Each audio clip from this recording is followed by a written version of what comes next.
I'm Elena Dorfman. I live in Los Angeles. I'm a visual artist, originally from the East Coast, and have been living in California for the last 35 years. I work with the camera, making photographs, films, also with mixed media and collage. The first big body of work I did was called Still Lovers, and that was a series of photographs where I photographed men and some women who lived with life-sized, anatomically correct sex dolls, and I featured their domestic lives with the dolls. So that was the first series that took a lot of my attention and, kind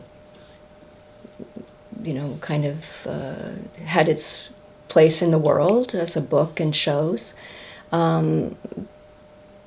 Prior to that, I had been a magazine photographer for many kind of top magazines around the world, so I was always focused on people and portraiture.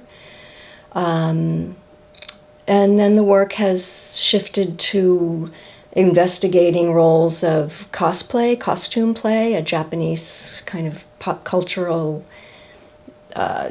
was a phenomenon. Now I think it's quite more mainstream, where people dress up and live their lives as characters from anime and manga, and very much looking for their own persona through character. And then the work has moved in and out of working with animals, with racehorses, jockeys and racehorses in the milieu of the racetrack. And now through various investigations of the natural world. Looking back at the series, all of them, this is again the through line through all of the work. I think I'm always looking for something that's off. So just slightly the marriage of the real and the unreal. I don't look for uncanny subjects. I just, either they are already, and I'm exploring that further, or they're not on the surface and I'm somehow transforming them into something that is more surreal, more uncanny, more less obvious. It's something so integral, just the way the uncanny is. It's almost discovered as I'm doing it. So my relationship to feminism has always been with me. I've been thinking a lot about this, knowing, coming here and thinking about the work. And it's interesting, it's almost in my DNA, I think, and everything I do comes from that perspective. So the work may not be obviously feminist in what I'm exposing, but certainly I suppose the approach or the way I move through the world certainly is. I would say I've been brought up absolutely in a feminist way for many reasons, and this takes many forms. So it would be that I was given the opportunity for education, for further education. I went to girls' schools primarily. I had incredibly strong. My mother was a feminist in that she really fought for what she needed and believed in and wanted for her children, wanted for me, wanted for my sister.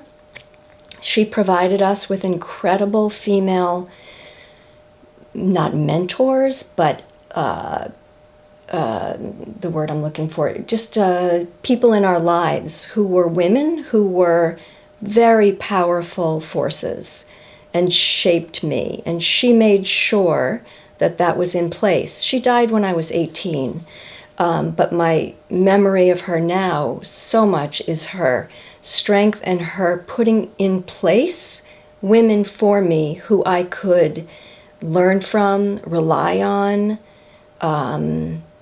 emulate in a way. So in that way, I would say absolutely. My father, 100% supportive of whatever path I chose to go down.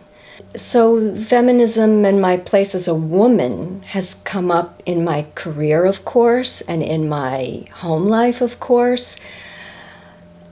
How can I distill it? I chose not to have a family. I chose to work. But also within that world, there were struggles that I encountered as a woman as well. So, for example, when I worked in the commercial world as a photographer, I had to work really hard to be, I kind of had a man's job. I mean, I was hauling light packs all over the world. I was constantly engaging with people. It was a very technical, very physical job.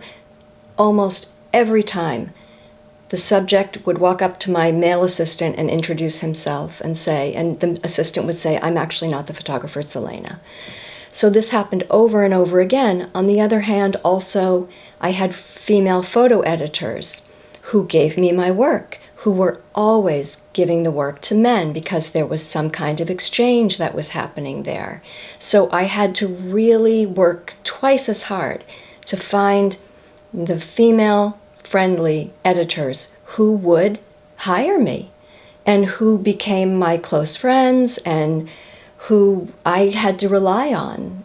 Now that I've transitioned only into the art world, it's a very different kind of situation where I'm navigating being a woman. I'm navigating being a woman who's mid-career, in midlife.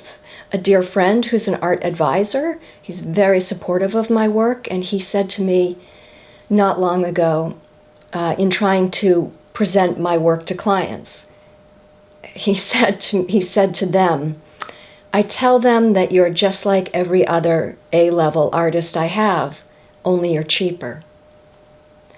And he said it because he was trying to help me to sell work. Like that's how he was going to sell the work to the collectors. And I thought, God, that just sucks. That just sucks. And especially now in the United States with what we're going through, it's very confusing in a way because we have the second wave feminists, of course, the first wave feminists, and then the second wave feminists who led the way for me.